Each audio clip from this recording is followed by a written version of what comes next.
আমাদের জিএম দুজন ছিলেন, ইস্টার্ন এবং সাউথ ইস্টার্ন। ডিআরএম ছিলেন রেলওয়ে অথরিটি। আমরা ফুল কোঅর্ডিনেশন মিটিং করলাম। কর্পোরেশনের ক্ষেত্রে প্রায়োরিটি 1 পরিশ্রুত পর্যাপ্ত পানীয় জল, 2 ক্লিনিং, 3 নিকাশি ব্যবস্থা, 4 অন্যান্য নাগরিক পরিষেবাগুলোকে ইনক্লুডিং পার্ক থেকে শুরু করে, স্বাস্থ্যকেন্দ্র থেকে শুরু করে, পৌরসভা পরিচালিত এডুকেশন ইনস্টিটিউশন থেকে শুরু করে সেগুলোকে ঠিকঠাক করে করা।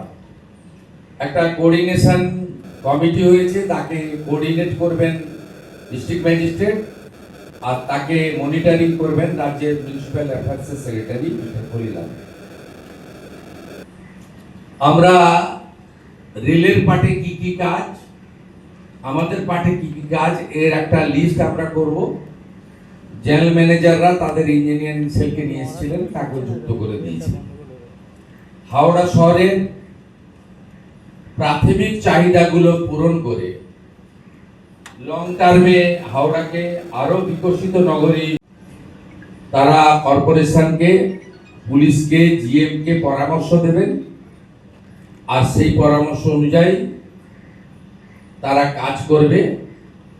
আমরা আর্জেন্ট ওয়ার্ক 3 মাসের পরিকল্পনা এবং যতক্ষণ না নির্বাচন হচ্ছে কর্পোরেশনের তার পরিকল্পনা, রেলের সঙ্গে সমন্বয় এবং বিগত দিনে অবৈধ যে সমস্ত বিল্ডিং এখানে তৈরি হয়েছে তার ফ্যাক্ট ফাইন্ডিং অনুসন্ধানকারী টিম তৈরি করে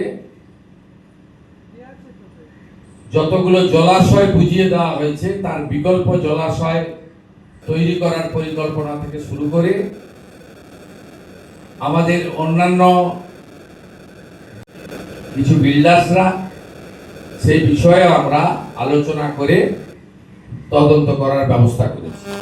ইনপুট দেওয়া হয়েছে, তার ম্যান পাওয়ার শর্টেজ আছে, তার লজিস্টিক সাপোর্ট শর্টেজ আছে, এইসব সাপোর্টগুলো গভর্নমেন্ট তাকে দেবে, উনি করবেন।